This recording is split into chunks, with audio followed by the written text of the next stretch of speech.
Hello, everyone. Happy New Year and Happy New Year's Eve to those of us in the Northwestern Hemisphere. My name is Dr. Eileen, and I am one of the mental health practitioners that works with Hum Hum community. So nice to be with you and celebrating the close of 2021. And as we go into 2022, let's just review those things that worked for us. Let's take those with us into the new year, and let's give ourselves permission to toss what, just didn't work, doesn't serve, isn't helpful, is no longer aligned. This is a conscious community, and it is designed to help conscious people date, in a new and exciting way. But what I think we've all been recognizing over the last year as we interact with one another is it's just a conscious community. Like, even if we take dating aside and we put finding, your true one, your soulmate, or your best partner, if we put that aside and we just look at all of the conversations that we've had over the last year about ourselves, about our world, in light of what's going on in our world, what kinds of people do we want to actually spend time with? Who can match our energy? And what is our energy signature? And what does that look like? And how do we love ourselves first? And how do we show up with the most authenticity possible? So hello, those of you that are joining, good morning, good afternoon, Happy New Year. But some of you messaged me, and I noticed in some of our groups and some of our one-on-one pre and post dates, some of you were really strongly considering not going home for the holidays this year. Some of you definitely did not go home, and so we talked about your reasons for that. And it's very interesting how the more we become aligned with our truth, how some things just no longer fit, right? They no longer have a space to land in our energy field. So sometimes that's family, sometimes that's friends, sometimes that's coworkers. Sometimes people don't want to do the same old things that they used to do because they're up-leveling, their consciousness is up-leveling. They're identifying more who they are and how they want to show up in the world. And I believe that's true for so many of you. So many of you are on the same page, having the same ideas and cognitions about yourselves and how you want to show up in life, who you want to date, how you want to date, how you want to be more authentic, aligned, congruent, truthful. And so bravo to those of you that are continuing to explore dating through the conscious lens. And bravo to all of us in this community that are committed to being the best version of ourselves and working diligently, day to day, moment to moment, to be that best version. So we're going to do a little bit of a recap over some of the things we discussed in our conscious date group over the last year. And we're going to start with Grad. That was one of the very first concepts we discussed, Grad, G-R-A-D, and that is a mindset. Grad is a mindset that we want to take into dating, but we want to embody it during or before, during, and after the date. And so the G stands for gratitude, moving into a space of gratitude, gratitude for all that you are, all that you've learned in previous dating experiences, love partnerships, even if they were debacles, taking that attitude of gratitude into the date. And then the R stands for release. So it's releasing those things that no longer serve you so that you're not contaminating the new experience with previous ideas, and experiences with other dating situations. The A stands for alignment, or we could say realignment, realigning to your truth, realigning to your values, realigning to what works for you, and being 100% okay with that. And then there's D, which is declaration. And that is just giving yourself permission to declare who you are. I'm a beautiful soul. I'm a good person. I deserve to have someone match my energy. I'm looking for people who can witness me and recognize me. And I choose to also witness the others that I meet during this beautiful dating adventure. So Grad, the practice of gratitude, before, during, after the date, the practice of releasing. So you release what no longer serves from previous date experiences. But let's say you go on a date and it just wasn't stellar, it wasn't great, it was okay, or maybe you just don't want to go out with that person again. Giving yourself permission to release that without any attachment to that. You're bad, they're bad. Nobody's bad. It just didn't work. It just wasn't aligned, and it's okay. And we can quickly, just release that, breathe, release it. And then alignment. So let's say that the date starts off great and then somehow it starts to get derailed. You're not feeling respected or whatever's going on. Giving yourself to realign in that moment to your truth. And then, of course, speak your truth and stay authentic. And then those declarations, those beautiful, affirmations, those powerful, and you can say whatever you want. You can say I'm a rock star. You can say I'm beautiful. You can say I'm magnetic. You can say I got this. It doesn't matter what you say as long as it feels aligned and it lights you up. All right. Number 2, and by the way, we're talking about 10 different things that we discussed in our conscious state groups over this last year in 2021. We talked about brain rewiring and the brain circuitry that is formed within us by the habits, thinking, feelings, and behavioral patterns. So we discussed thoughts, feelings, and behaviors. And I said that thoughts and feelings were like bullies, okay, like school bullies, until we make them our friends, because these are they're the dominant ones in our head. There's these thoughts and there's these feelings. And until we make thoughts and feelings our friend through a process of being congruent and doing our work, being healed, being healthy, that's when your thoughts and your feelings become your best friends. But until they're our best friends, they can be really not so helpful. They can be dark thoughts. They can be inner critical voice. They can be, patterns and habits and feeling bad and depression and things like that. So when we are embarking on recreating ourselves, reinventing ourselves, becoming a healthier version of ourselves, we have to be honest that some of the thoughts and some of the feelings and some of the patterns haven't always been conducive to our growth, nor have they been conducive to us showing up as the healthiest version of ourselves.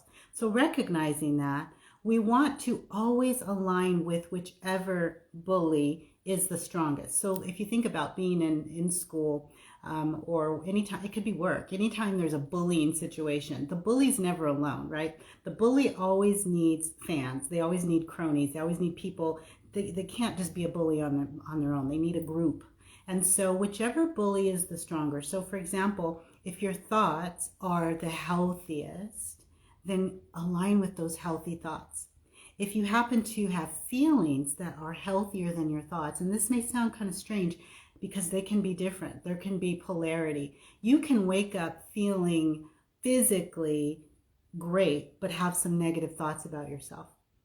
You can wake up feeling not so great physically, but actually determined that you're going to get through this day with excellence. You're going to show up, you're going to brush your teeth, you're going to take a shower, you're going to eat a little something, because that's what people do when they want to be healthy. You're going to take a little bit of a walk, do a little bit of exercise, you're going to eat a salad for lunch, and you're going to just do your best. You're going to say a few affirmations, read some quotes, do something positive. So you may not physically feel like doing it, but if you have that healthy mindset, those thoughts can help get you out of that physical discomfort or emotional discomfort. So whichever bully, or we could say friend, is the strongest. Is it thoughts or is it your feelings?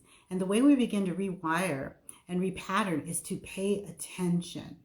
Which are the healthier in this moment? Is it my thoughts or my feelings?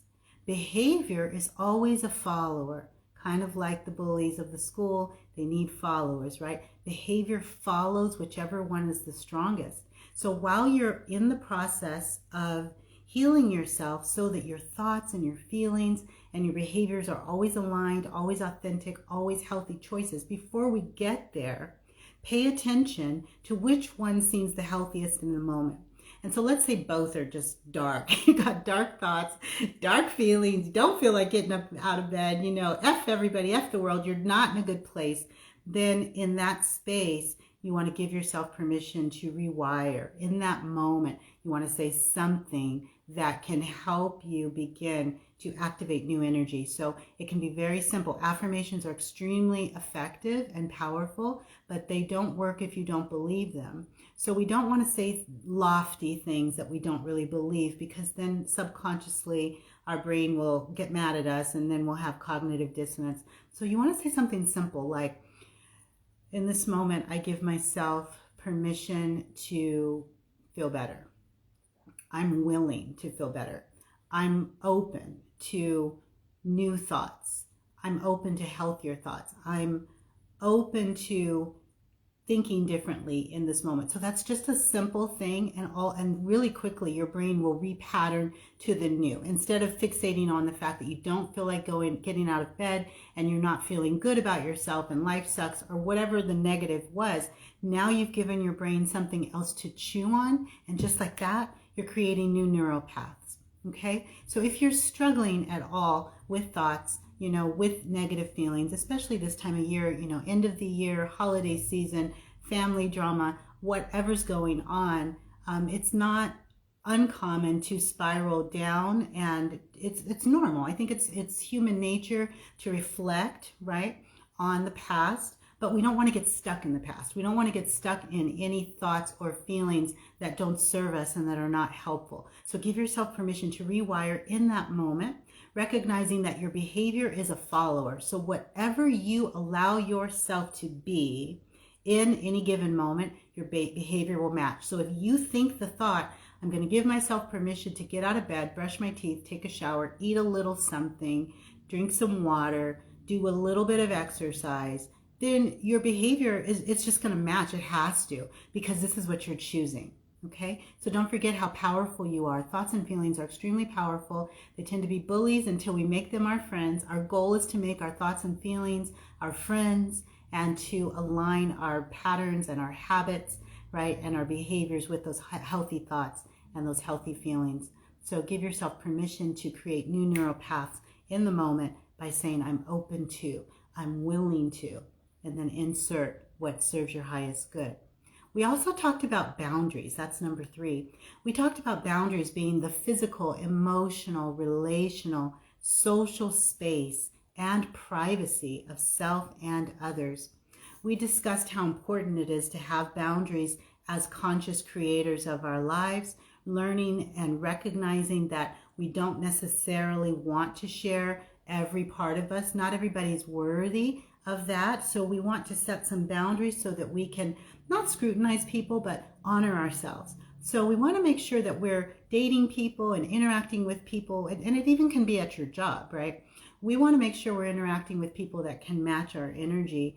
And in order to do that, sometimes we have to set some strong boundaries. Many of you that talked about not going home for the holidays this year, or only staying at family gatherings for a brief amount of time just to protect your sanity and alleviate anxiety, you were setting a boundary. Even if family and friends didn't understand it, you set a boundary for yourself because you know your worth and you're loving yourself first. So we're talking about things that we discussed in our conscious dating group over the last year. We're also reinforcing those things that worked. We're taking those things into 2022, and we're leaving behind all that no longer served, right? We're going to release and let go of what was not aligned, what didn't serve our highest light, what didn't protect our self-regulation and our dignity and respect. We can release and let those things go. And in 2022, give ourselves permission to only take what resonates and only take what's aligned. So with regard to boundaries, learning not to overshare. We talked about how oversharing can place us in a vulnerable position with people who may not be able to handle our truth.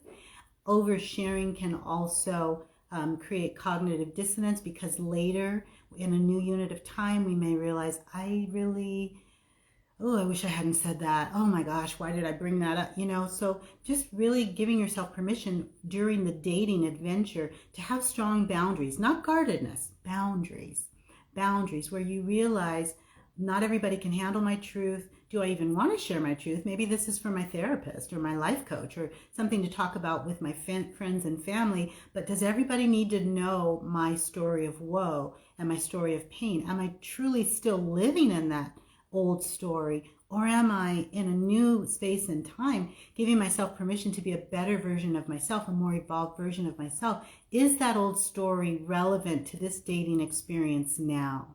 And sometimes the answer is no. Your story is your story, and it will always be a part of your foundation.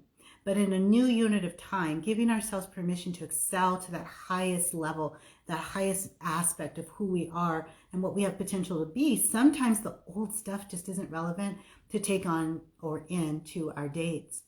So recognize also, with regard to boundaries, what your body is saying based on how it is reacting. When you're on a date, when you're interacting with family, when you're interacting with others, what does your body want?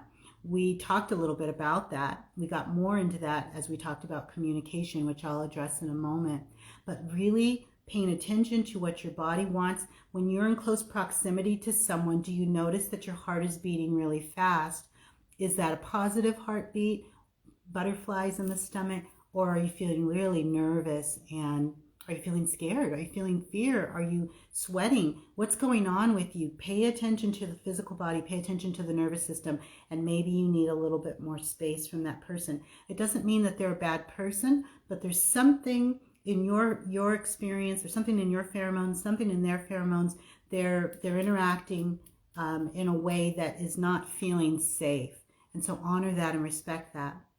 We also talked about, number 4, the power of imagination. So we discussed self-conceptualization or reconceptualization. We talked about perspective. We talked about dream building. And we talked about conscious creation. So it's important to realize that imagination is an important step in the creative process. It's not the only step. I mean, we can be in our heads imagining all kinds of amazing scenarios, but we're still going to have to add action at some point. But it's really beautiful to actually give yourself to imagine who you are now, who you're becoming. You can reinvent yourself. You can recreate a whole new you. You can create new perspective. You can integrate all kinds of information as you imagine the possibilities. Okay, so I really want to encourage you to be imaginative.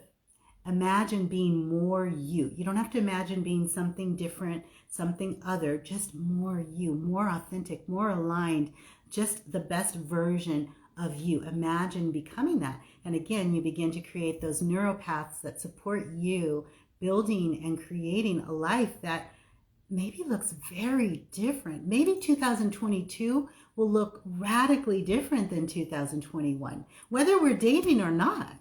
Maybe we'll step into the best version of ourselves by just conceptualizing that possibility. How exciting. We also talked about, number 5, the art of playfulness.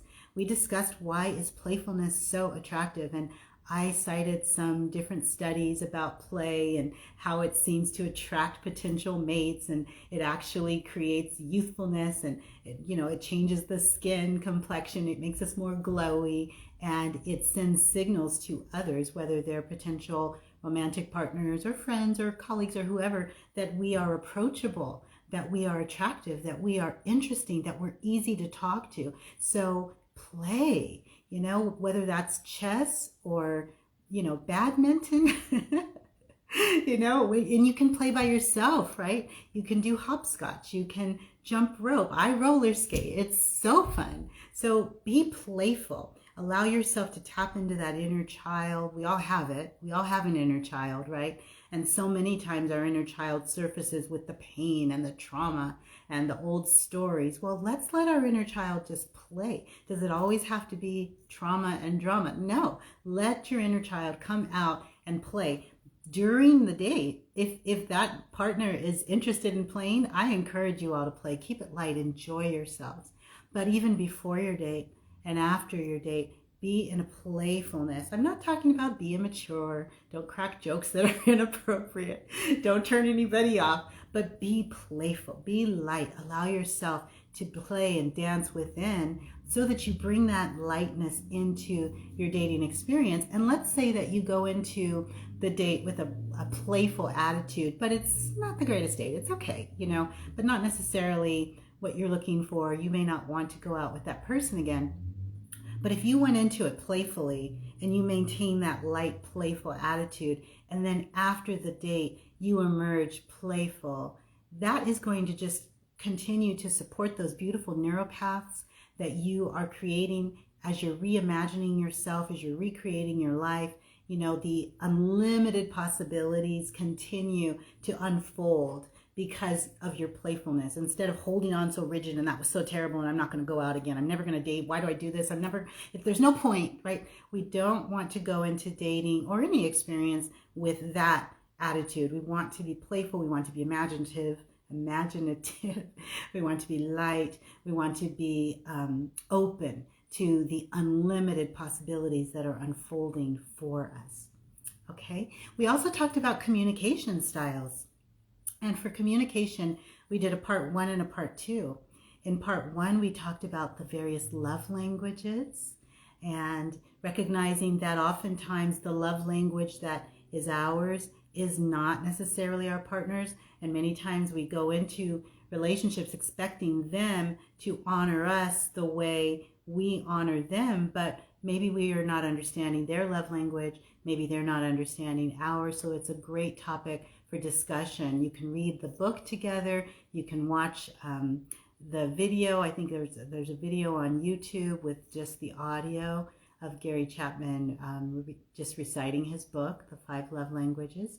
We also talked about communication styles as being so, multidimensional. There's verbal, obviously, but there's all the nonverbal. There's the eye language, the body language, what the nervous system does. There's the smiling. And then if we just take eyes, we talked about all the different ways people use their eyes to speak. Flirty eyes and batting eyes and seductive eyes and, pensive eyes and angry eyes. And there's so many ways we can communicate just with the eyes alone. Then there's hand gestures. So that was a very fun talk, talking about communication and then recognizing all the ways we communicate, posture, slouching, in the silence, in the communication. There's a lot of dialogue that happens even when there's nothing being said.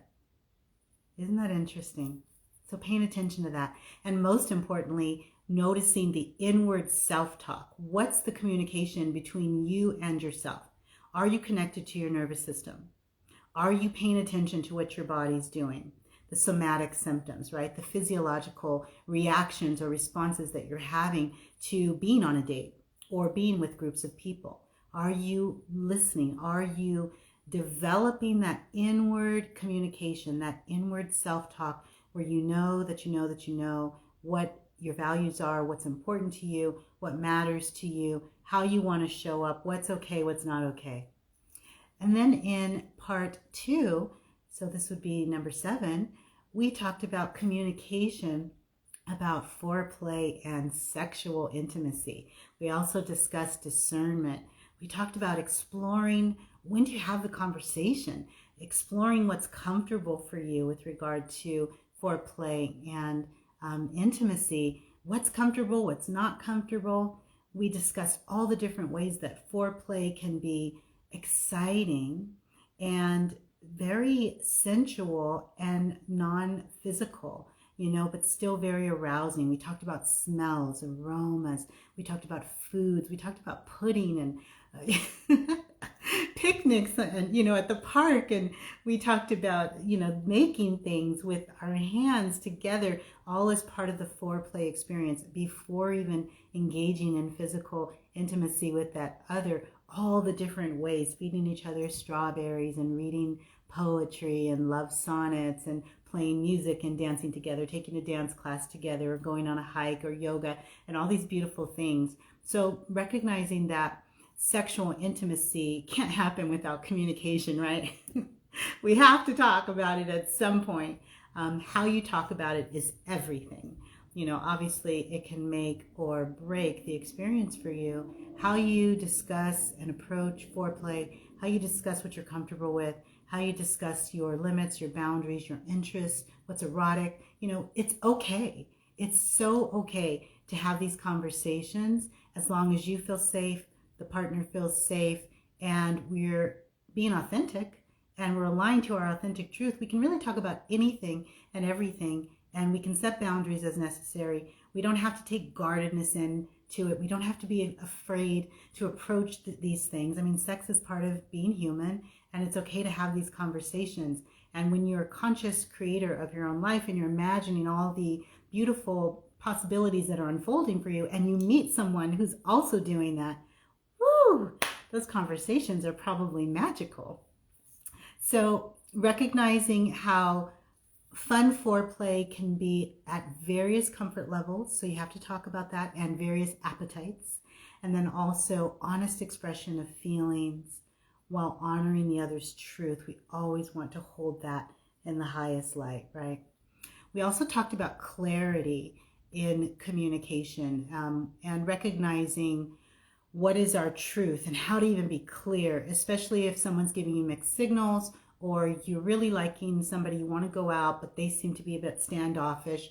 And we discussed finding your truth statements. So this is number 8, finding your truth statements, checking in, remaining authentic, and realizing there's no need to force anything.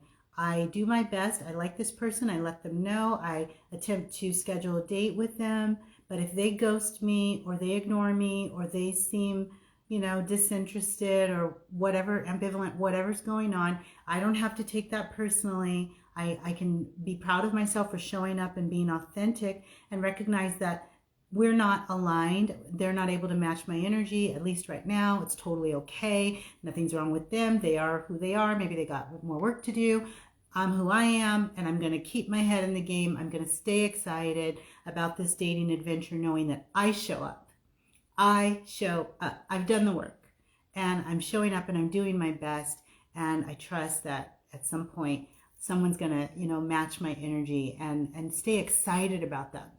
Also, as we think about clarity, reviewing your don't wants. So sometimes when you're in a situation where I'm like, I don't know what I want. What do I do? What do they think? I don't know what to say. I'm not sure where this is going. Well, let's really get clear on what don't you want. I don't want to be disrespected.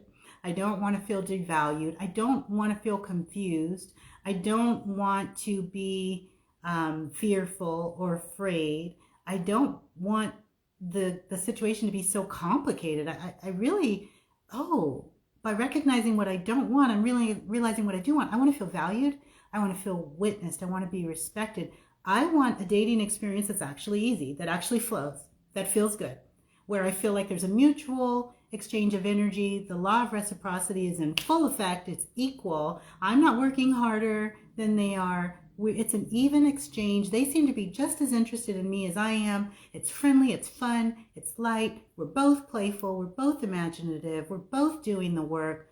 I have clarity now. So sometimes when you feel like there's no clarity, look at what you don't want. Not to be negative, but just really get clear. What are the things I don't want?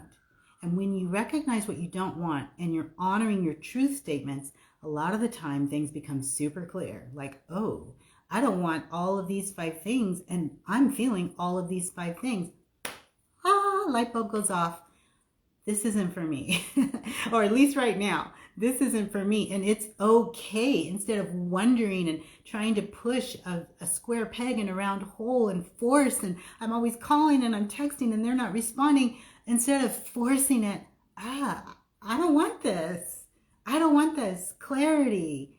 Okay, awesome. Now I can take that energy that I was investing in that situation that nothing's happening. I can reinvest that in myself. And I can also get excited about the next dating adventure, and I can invest elsewhere. Clarity.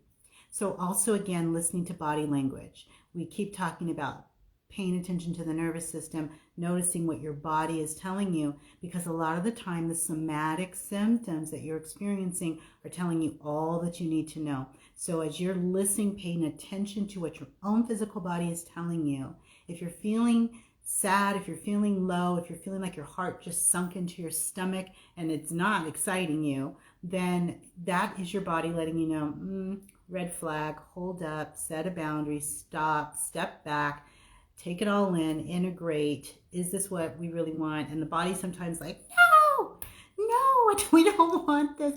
We don't want you going out with that person. Stop, don't call, don't text, no. And so sometimes if we just stop and listen to that, it becomes so clarifying and really healing, because now you can align more to your truth, and listening, being aligned with who you are, mind, body, spirit, right? Energy, you can start gravitating towards those experiences that can match your energy and that are aligned.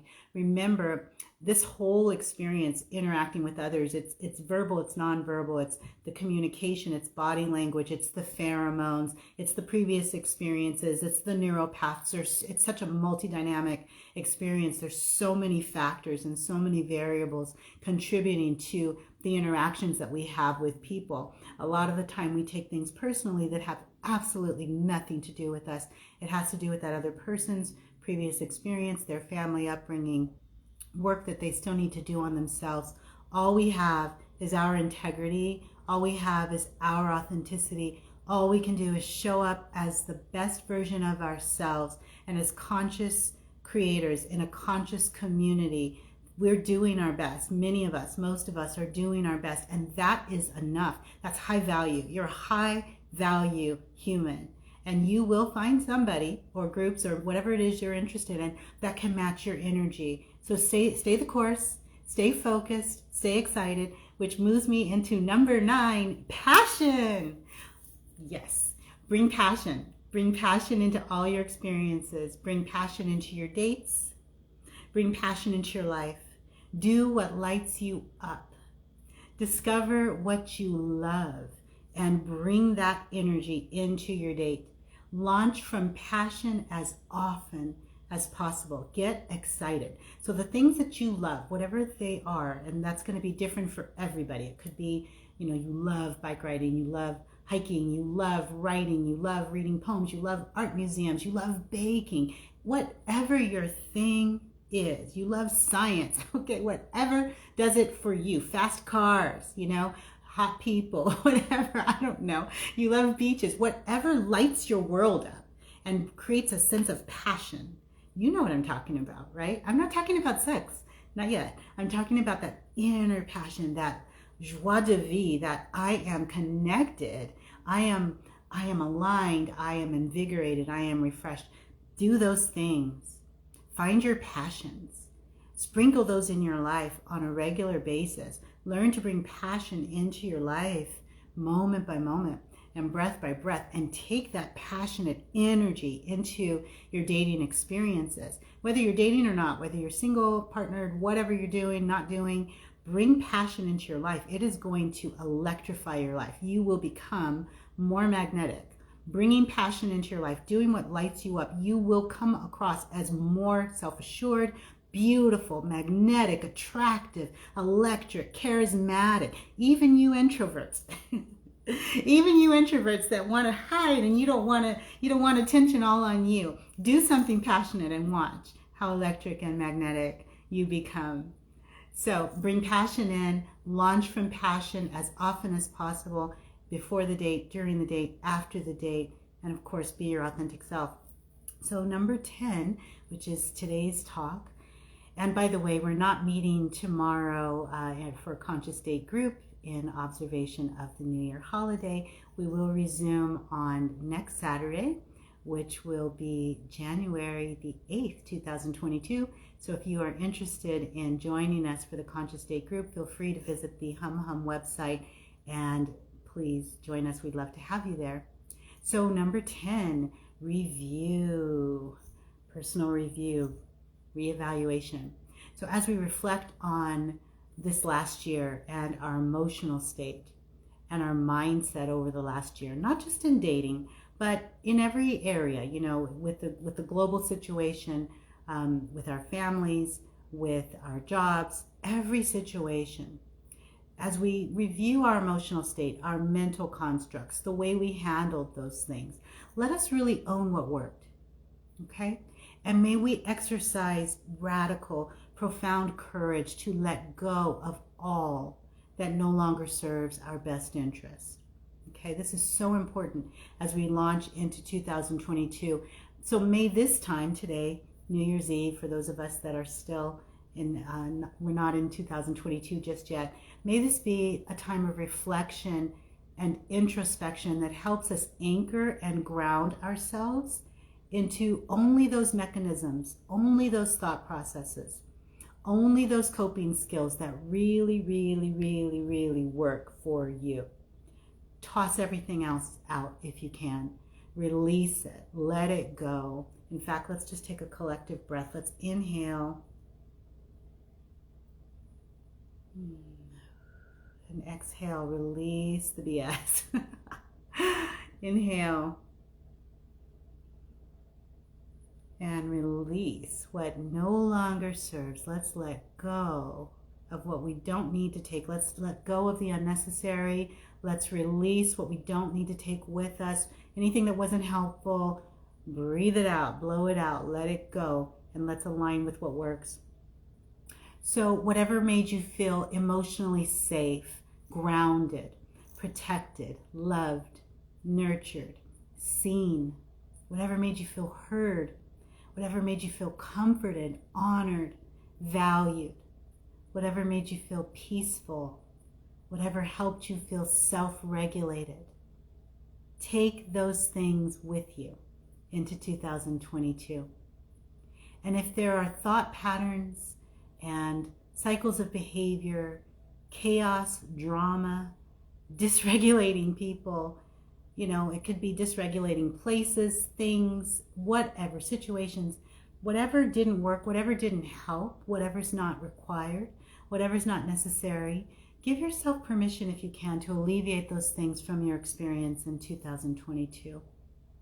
May we release completely what no longer serves with intention, by being authentic, by being true to ourselves, by loving ourselves first, by honoring our truth. May we have clarity. May we be anchored in the truth of all that we are people of value, that we are worthy of having others match our energy. And as we show up, as we exercise the courage to share our value with others, life will match our energy and that value will be reciprocated. So may we embrace the new. May we embrace self-love, self-trust, self-appreciation. May we launch high, from a high platform of being authentic and true to ourselves as we move into this next year. May it be a year of peace, prosperity, health, and wellness in all ways for you and those that you love. And I am so looking forward to connecting with you in 2022. Blessings to all of you. Have a great day. Stay safe. See you soon.